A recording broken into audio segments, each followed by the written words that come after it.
Hello and welcome back. This week is Seed's 11th development log. Today we'll be taking a look at the new UI for the inventory. I've been fiddling with it for the past week and made a couple other changes to the game. And I'm just going to pull that up now. If you noticed, I've checked that off. I've also pushed the UI, spread it out over the next couple weeks to integrate it into the next systems. Because these two should tie into the multiplayer and AI, and I'm going to need the multiplayer systems to make the UI, and need the UI to make the multiplayer. Just parts, keeping track of information between players. So I'm going to pull up what I have right now, and load it in. You notice there's a new sword model. I spent a bit of time this week trying to get something done, and this is the result. It's just a basic set of swords, but these ones have actual names, and this one is a reference to an old gag from like a year ago. The Burning Fire Longsword of Burning Fire, if like item prefixes and suffixes broke. Something like that would happen. So yeah, I'm gonna go pick these up. You notice they actually take up different weights. Oh yeah, also if you cursor over an item, it gives a little bit of info up top. If you click it, it keeps the info up there. When you close out the box, it's gone, but I'm gonna pick up just random things until the inventory fills up. If you pick up too much, it tells you can't pick it up. I don't remember if that was last week or not. So now let's equip the Burning Fire Longsword. I have 9 more spaces left. Also, the Burning Fire Longsword has fire particles. Just something I wanted to do. And it worked, so that was cool. Let's pick up another test sword. For example, the Burning Fire Longsword weighs, or takes up 10 capacity. There's only 1 available, and I believe... Yeah, so if we go to equip the test sword, there's not enough space to switch the two out. But if you try to equip the tin sword, that doesn't work either. Let's see, if I drop one of these, it should drop the correct one. Yep, and it dropped the tin sword. However, for some reason, I stood on that one. I'm gonna have to... Oh, I forgot to disable the collider. Is that a thing? Did I have to do that? I'll look into that. It's a bug, but once I learn it, I'll fix it. What else was there this week? If you cursor over the weapons, it has the same effect too. I'm gonna make sure I have a tin and the fire one on me. Let's get rid of the test sword, then equip one over it. Alright, for example, tin sword is generic level 1 sword with 10 there's 3 physical damage types that they're going to be, as with, for some reason, every other game that has this style. I'm not sure why this one's following it too. There's slash, smash, and shatter. It's not supposed to be smash. Slash, stab, and shatter. I gotta fix that. Whoops.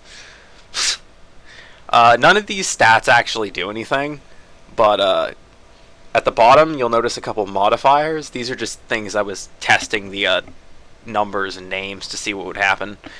Anything with a single plus is multiplicative to what it currently has, so 20% fire damage would raise the 50 to 60 or whatever, or raise some spell's fire damage by 20%. The 2 pluses in a row, like for the ignite chance, that blocked it. The ignite chance down there would be additive. So normally you're not going to catch something on fire with a sword, but with this you have a 15% chance of catching something on fire. And the other ones have, like, the tin sword has a 2% bleed chance. The test sword is 5%. That was just experimental.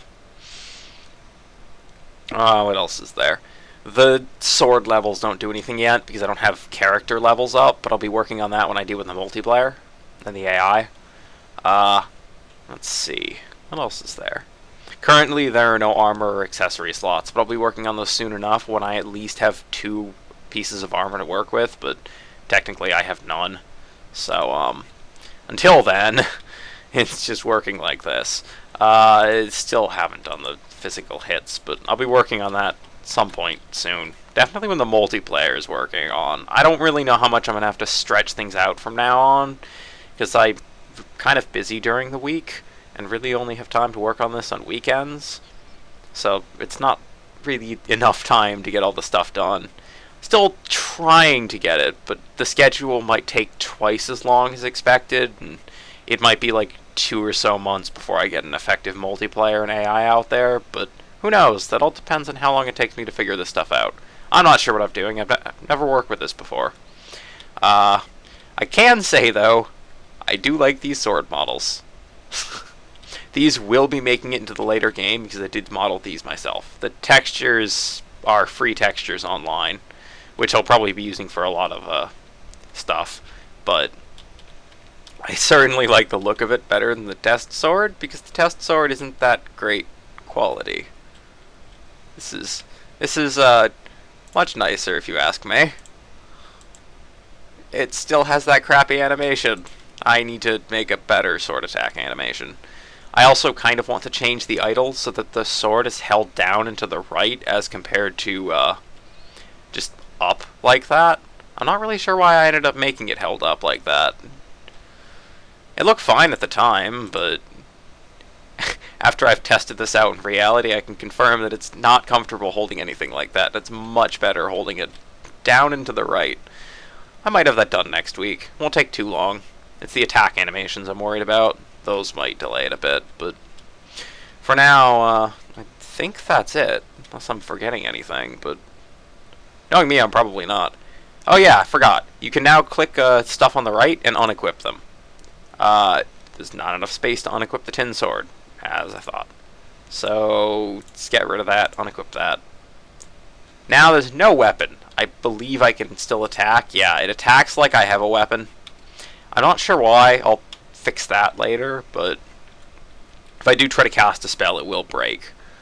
So I'm going to just equip a tin sword and get that out of the way. You can also unequip the backpack. Oh, you can't unequip it when it contains items. So I guess we'll drop all of the items there. Now if I unequip this, it warns you that it will break the game. There's no well, there's supposed to be nothing there.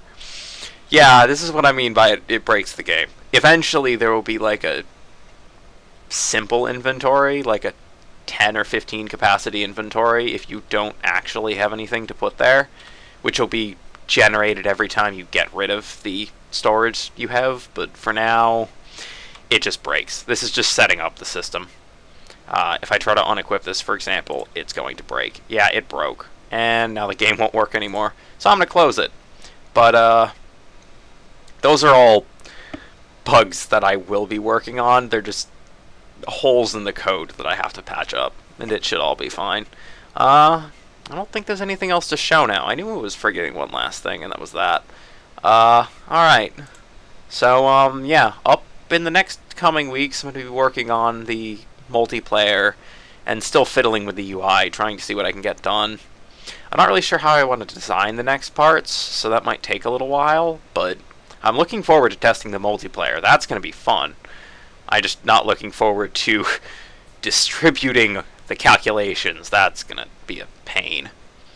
But yeah, until then, thanks for tuning in, and I'll see you next week.